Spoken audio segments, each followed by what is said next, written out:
Da sind jetzt viele Leute dabei, die vielleicht heute, weiß ich nicht, das erste Mal dabei sind oder noch nicht Mhm. so oft dabei waren.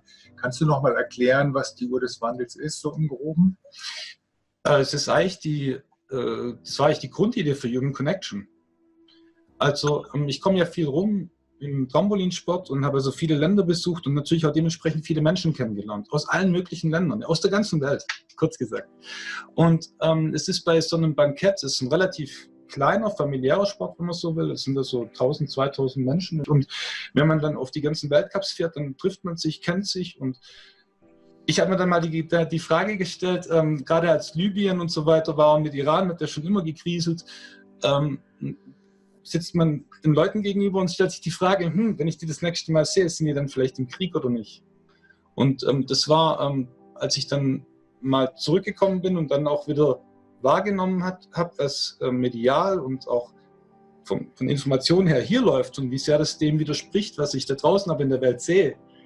Auch wie Menschen sich verständigen. Ja? Menschen kommen zusammen und dann merkt man, wir sind alle gleich.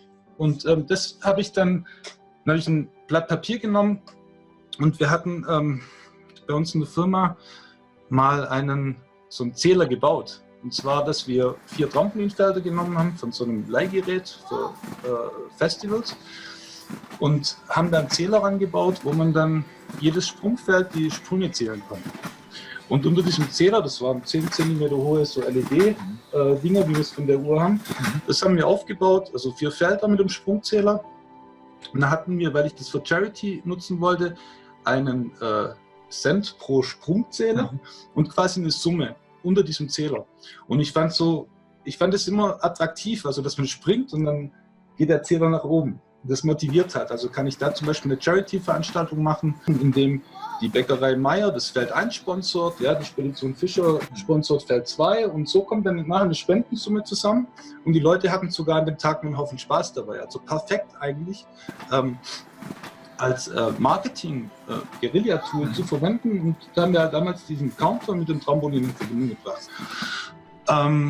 Genau, und diesen Zähler hatten wir also gebaut und ich habe dann die Idee halt davon gehabt, naja Mai, wie werden das, wenn wir so einen Zähler hätten für uns Menschen, nicht wie oft wir gesprungen sind, sondern wie viele Menschen zusammenstehen wollen für wirklich den Frieden, nichts anderes als den Frieden und auch die Zukunft, ja, die Kinder und für eine friedliche Welt, schlichtweg. Und dann habe ich das ein bisschen weitergesponnen. So was wäre, wenn man aus jedem Land sehen könnte, wie viele, also einen Gesamtzähler hätte, aber sehen könnte, wie viele Leute aus dem jeweiligen Land da unterschrieben hätten. Weil das wäre ja cool, wenn wir sehen würden, dass die Leute aus dem Iran, die Leute aus Libyen, egal woher sie kommen, dass einfach alles eigentlich immer herzensgute Menschen sind, erstmal von Grund auf. Ne? Und das wollte ich ja irgendwie gedacht, das wäre cool, wenn wir das zeigen könnten mit dieser Uhr des Wandels und dass, wenn genügend Menschen diese Uhr des Wandels unterschreiben würden, dass sich das dann irgendwie als Selbstläufer fortsetzen würde und natürlich dementsprechend, auch wenn es nur eine Zahl ist, aber dass die Zahl durch die Dauer Bewusstsein schafft. Bewusstsein dafür, dass wir Menschen auf der Welt halt ein anderes und auch eine Message nach da draußen. Eigentlich eine Message der Hoffnung, eine Message dafür, dass wir Frieden wollen. Man hätte es auch Friedenswort nennen können. Und das soll halt das soll dieses Tool darstellen, dass wir uns zusammenfinden als Menschheit, als Menschen unter diesem Zähler, einfach ein Symbol setzen, dass es auch anders sein kann und dass es genügend Menschen gibt, die noch für den Frieden stehen und die auch bereit sind, für ihre Kinder da auch was dafür zu tun. Oder für sich natürlich auch, ne? Ja. Klar. Natürlich, klar. Ja, also ja. Das ist, ich denke dann, für uns alle. Und so ist diese Idee entstanden, der Uhr des Wandels. Dann war die Uhr da, das Konzept, und ich habe auch wir hatten so ein 3D-Modell von so einem 2,15 Meter hohen, den man gerade so einen Lastwagen noch reinbekommt. Ne? Logistik kennen wir uns ja aus, also warum nicht so ein Ding auch nach Tokio schicken? Und das war so das Ziel, dass wir mal so einen großen Cube, wir haben es immer Cube genannt, obwohl das eigentlich das falsche Wort ist, aber so einen großen Zähler haben, wo halt so ein Gesamtzähler ist und dann haben wir drunter diese ganzen vielen kleinen Flaggen, also diese 195 Länder oder wie viele das gerade sind, und überall diese kleinen Zählerchen. Ihr das kennt von so einer Wechselstube, ne, wo dann das so rot leuchtet. Und das hat halt einen anderen Effekt, wenn das so in der Form leuchtet wie ein LCD-Display. Das macht echt was her, besonders wenn es ein bisschen dunkler wird oder so. Ja, und dann haben auch die Leute gesagt, ja gut, schönes Ding, ist schon mal eine nette Idee, können wir zusammenkommen, für den Frieden stehen, ja und jetzt?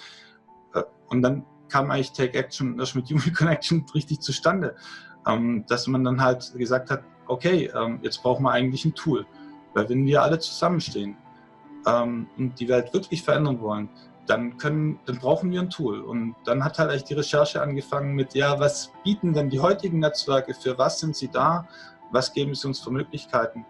Und mit all den Fragen ist dann letzten Endes das Netzwerk entstanden, das heute für alle eigentlich fast die Priorität darstellt. Genau, und ich sag mal, beides wird in der gegebenen Zeit seine Wichtigkeit, glaube ich, zeigen. Und in Kombination kann das sehr wirksam sein und auch sehr notwendig. Also das Netzwerk ist, glaube ich, nichts ohne die Uhr und die Uhr ist, glaube ich, nichts ohne das Netzwerk. Und es ist so verknüpft, dass die Uhr eine Querfinanzierung auch des Netzwerks sein soll.